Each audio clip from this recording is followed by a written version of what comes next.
memberi salam.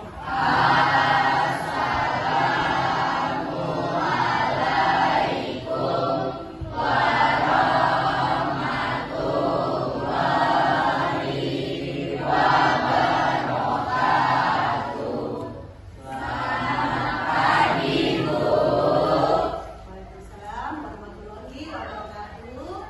Selamat pagi semuanya. Apa kabar? Baik. Semua sehat? Sehat. Luar biasa tepuk tangan dulu. Kita harus selalu bersyukur teman-teman karena kita selalu diberi kesehatan. Terbukti hari ini kita boleh sampai sekolah. Ayo sama-sama orang pimpin kita dalam doa sebelum kita memulai pembelajaran kita hari ini. Sebelum memulai, marilah kita berdoa dengan sesuai kepercayaan dan agama masing-masing. Berdoa, mulai. Selesai. Terima kasih. Ibu cek dulu ya absennya ya. Ada yang sudah masuk hari ini? Siapa? Dua orang. Siapa namanya? Daras. Apa anaknya? Satunya? Dia sakit atau? Apa juga? Nanti di grup diingatkan ya. Besok harus masuk sekolah. Coba dicek semua lacinya dulu. Yang ada sampahnya dibuang.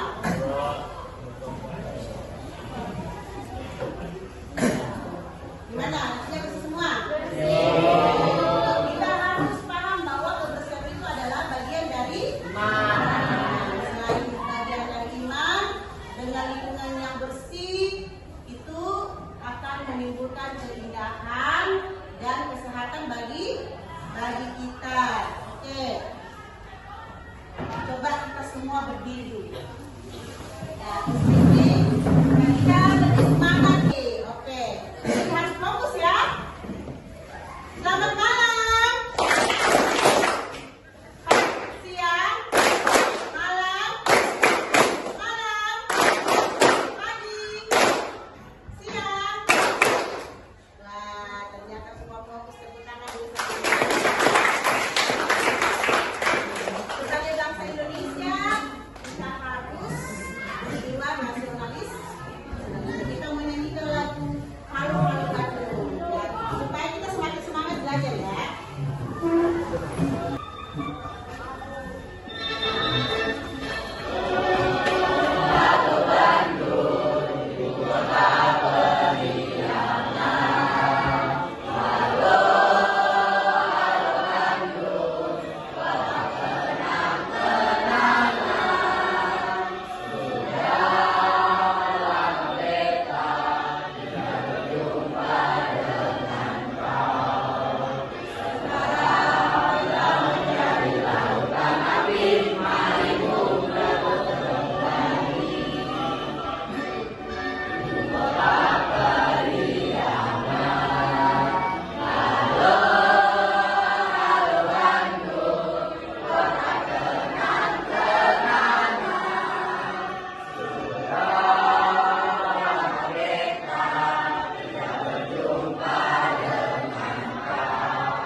Di minggu sebelumnya atau pertemuan sebelumnya kita sudah belajar tentang utang. Oke.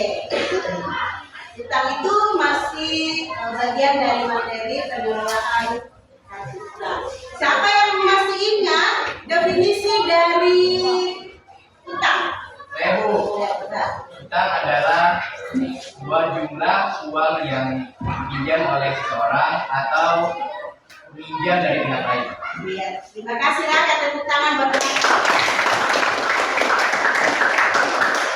Jadi utang itu adalah tanggungan wajib yang harus dibayar karena adanya transaksi pembelian suatu barang atau jasa secara kredit dan harus dibayar dalam jangka waktu tertentu sesuai dengan kesepakatan antara si peminjam dengan yang meminjam. Kalau mereka sepakat setahun, maka setahun harus dibayar atau harus dilunaskan. Oke, siapa lagi yang masih mengingat? Apa aja sih? Atau siapa aja yang bisa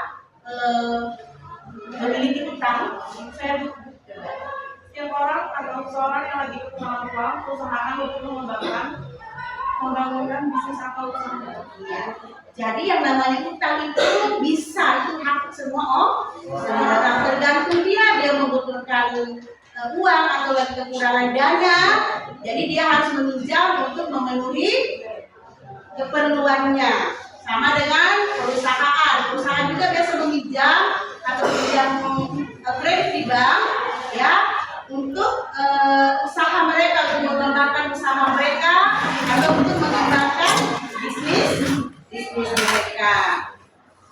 Coba siapa yang ingat masih jenis-jenis daripada utang? Silakan.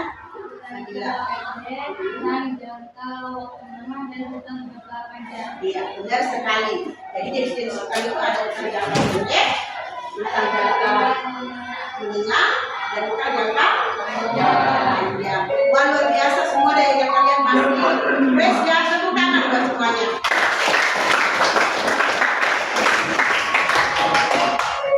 Ya, hari ini ya materi kita yaitu utang jangka panjang yang juga masih merupakan bagian dari pembelajaran pengelolaan utang.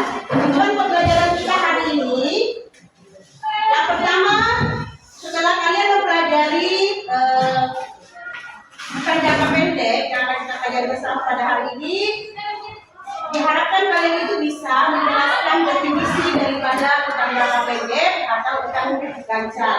Yang kedua, memahami ciri-ciri dan jenis utang jangka pendek atau utang ganjar itu. Yang ketiga, kalian diharapkan dapat mencatat transaksi utang jangka pendek atau utang ganjar. Ya. Supaya kalian lebih memahami, ya, akan menyimak sama-sama video yang lebih jelas. Dan tolong disimak baik-baik ya.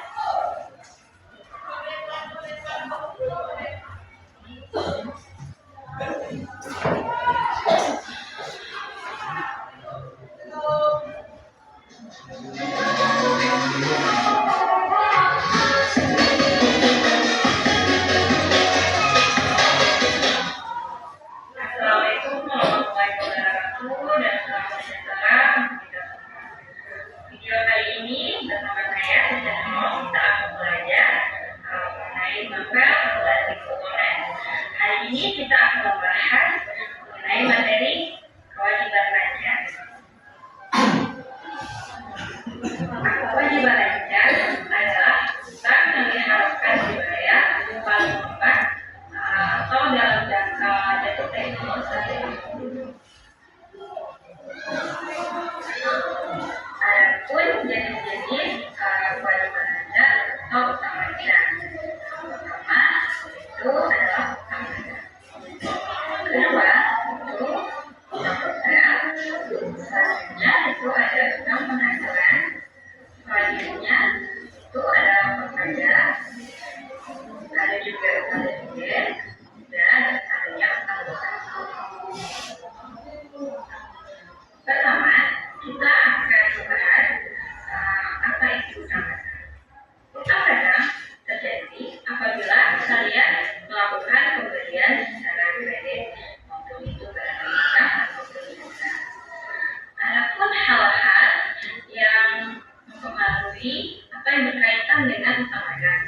Pertama, ketika kalian melakukan pembelian secara kredit, kalian langsung menerima pembelian secara kredit. Dan yang kedua adalah adanya termin atau syarat dari pembelian atau syarat utang saat dari kalian membeli barang memenuhi 2/10 dan 30.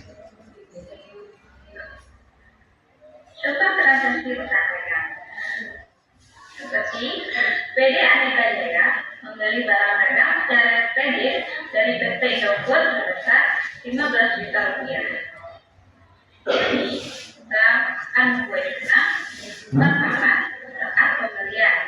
Yang kedua, saat PT Adhika Jaya melunasi utangnya pada tanggal 12 Maret 2019.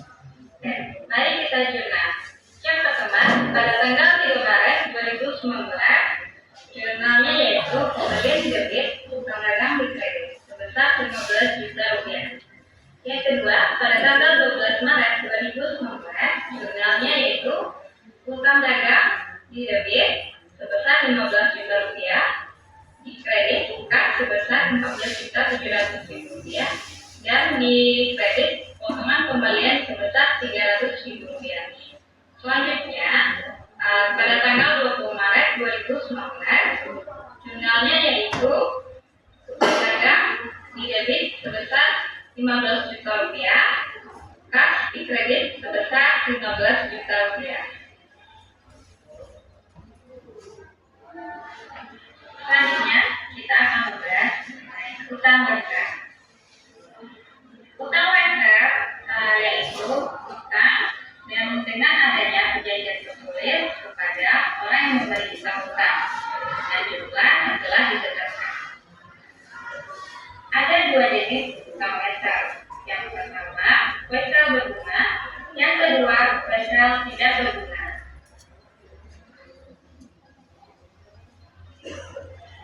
Oke, pertama kita akan membahas wajar berbunga. Wajar berbunga maksudnya di sini utang wajar yang dikenakan bunga. Seperti transaksi berikut ini.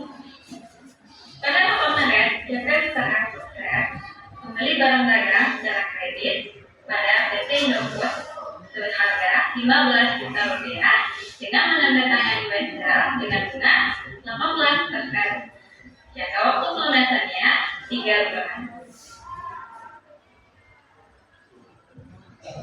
Oke, mari kita selesaikan jurnalnya.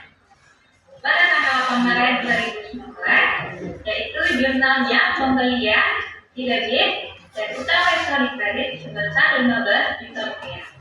Karena pada saat ini, pada tanggal ini terjadinya pembelian dan penandatanganan wajar. Dan saat pelunasan setelah 3 bulan, yaitu pada tanggal 8 Juni 2019, jurnalnya adalah utang wajar sebesar 15 juta rupiah di debit dan bebas bunga sebesar 675.000 rupiah di debit dan kas di kredit sebesar 16.675.000 rupiah.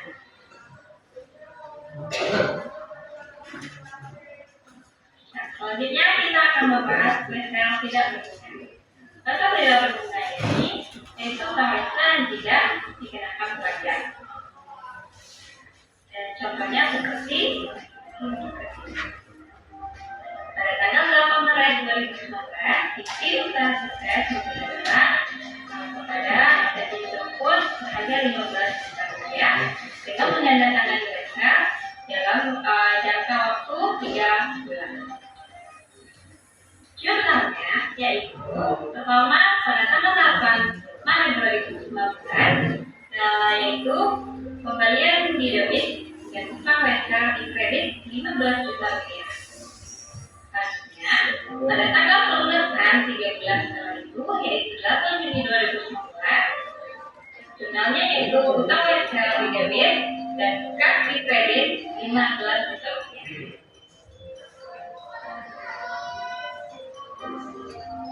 Oke, berikutnya kita akan membahas atau mempelajari utang pendapatan atau pendapatan diterima risiko.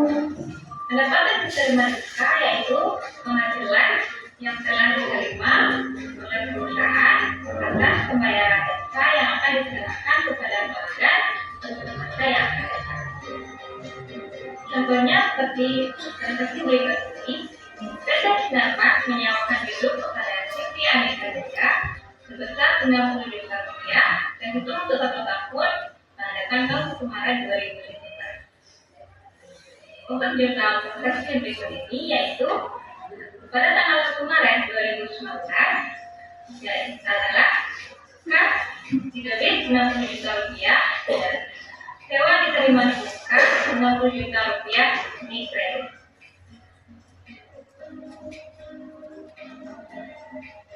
Selanjutnya kita ke bagian utang kredit. Utang pajak yaitu pajak yang dibayarkan oleh perusahaan. Contohnya seperti berikut itu. PT Transaksi Mas pada tanggal 27 Mei 2019 melakukan pembayaran gaji dan upah sebesar 17.500.000 rupiah dengan pajak penghasilan yang dipotong yaitu sebesar 225.000 rupiah. Jurnal untuk transaksi berikut ini yaitu pada tanggal 27 Mei 2019 beban gaji didebit sebesar 17.725.000 rupiah. Sedangkan di kredit utang PPh 225.000 rupiah dan kas di kredit 17.500.000 rupiah. Selanjutnya kita akan belajar tentang utang dividen. Utang dividen yaitu kewajiban atau utang perusahaan kepada para pemegang saham sebagai hasil diakreditasikannya pembagian dividen dalam tempat umum pemegang saham. Contohnya seperti transaksi berikut ini pada tanggal 10 Januari 2019 RUPS atau Rapat Umum Pemegang Saham suatu perusahaan mengumpulkan pembagian dividen sebesar 75 juta rupiah. Diumumkan juga bahwa pencatatan saham dilakukan pada tanggal 20 Januari 2019. Sedangkan dividen tersebut dibayar tanggal 10 Februari 2019.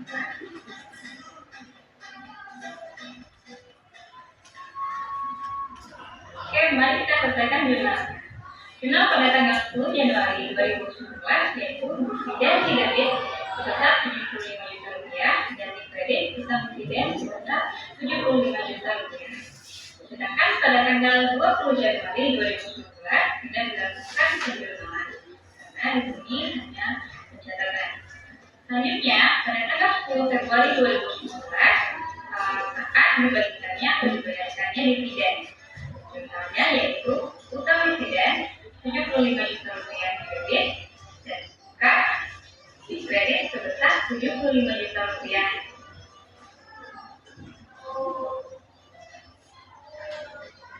Selanjutnya kita akan membahas mengenai utang beban. Utang beban yaitu utang karena perusahaan sudah menerima manfaat tetapi belum membayar. Manfaat di sini yaitu seperti jasa karyawan karena bayarannya itu ya. Utang beban seperti pertama beban gaji, yang kedua beban beban.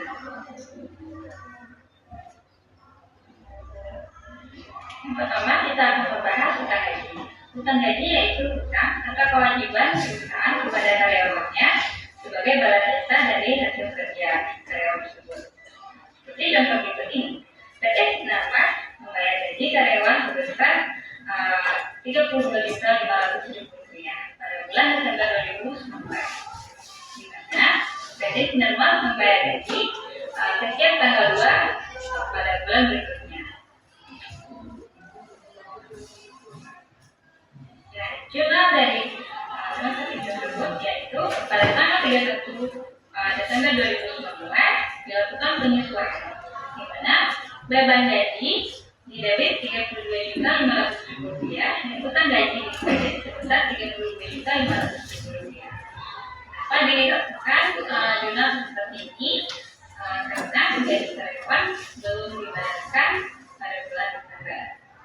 Sehingga pada saat pembayaran gaji tanggal 2 Januari 2020 yaitu utang gaji sebesar 32.500.000 rupiah dan utang sebesar 32.500.000 rupiah. Kedua, kita akan membahas utang lunas.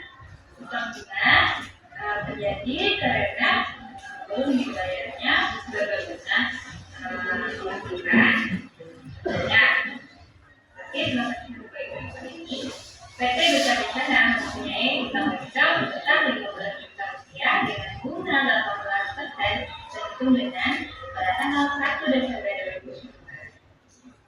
Nah, toleransi tersebut yaitu beban bunga didebit Rp225.000 dan nanti kredit dilakukan sebesar Rp225.000.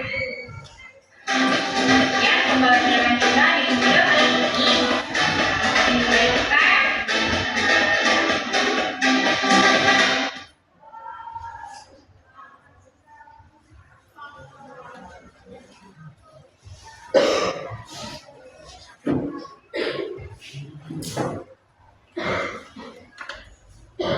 Ya, tadi kita sudah simak videonya ya, jelas sekali di situ.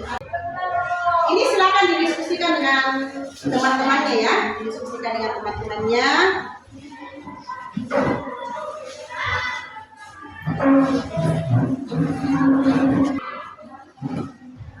Ya, silakan berdiskusi dengan temannya.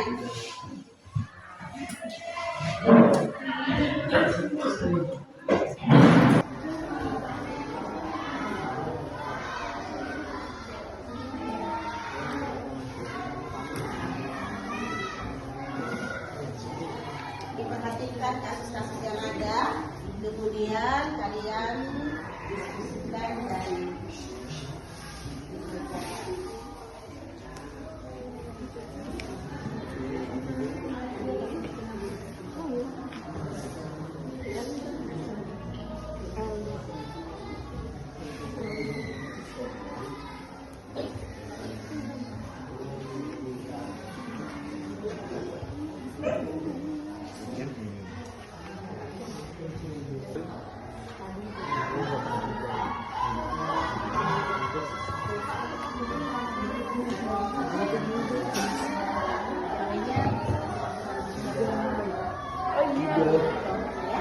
ada yang sudah selesai? Hah? Sudah? Kalau kita coba kelompok 1 presentasikan satu nanti ke depan. Videonya.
Jadi hari ini kira-kira siapa yang bisa simpulkan pelajaran kita hari ini? Apa kesimpulannya? Ya, kesimpulannya yaitu pentingnya untuk memahami hutang dan pengelolaannya agar dapat memanfaatkannya secara positif dan menghindari resiko yang terkait. Jadi kalau kita bisa mengelola keuangan, maka kita bisa terhindar dari hutang. Ya, kalau perusahaan itu ketika mengalami hutang yang banyak bisa pahit, ya. Kalau kita tidak bisa memilih keuangan dengan baik. Jadi untuk pertemuan selanjutnya, pertemuan berikutnya tetap kita masih membahas topik mengelola aset hutang ya. Dengan materi yang sama, hutang jangka pendek dengan tujuan yang berbeda yaitu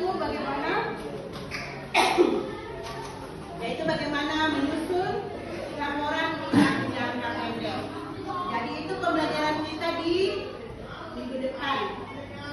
Ya, sekali lagi pertemuan kita yaitu topiknya masih sama, mengelola hutang dengan materi yang sama yaitu hutang jangka pendek dengan tujuan yang berbeda yaitu bagaimana menyusun laporan hutang jangka pendek. Ibu sudah mengirim di link Google ya. Ada beberapa soal mengenai pembelajaran kita untuk pertemuan berikutnya. Silakan kalian kerjakan dan baca bukunya di rumah untuk pertemuan berikutnya. Ibu ucapkan terima kasih dan kalau seorang meminta doa. Sebelum kita akhiri pembelajaran kita di hari ini, sebaiknya kita berdoa sesuai kepercayaan dan agama masing-masing. Berdoa mulai.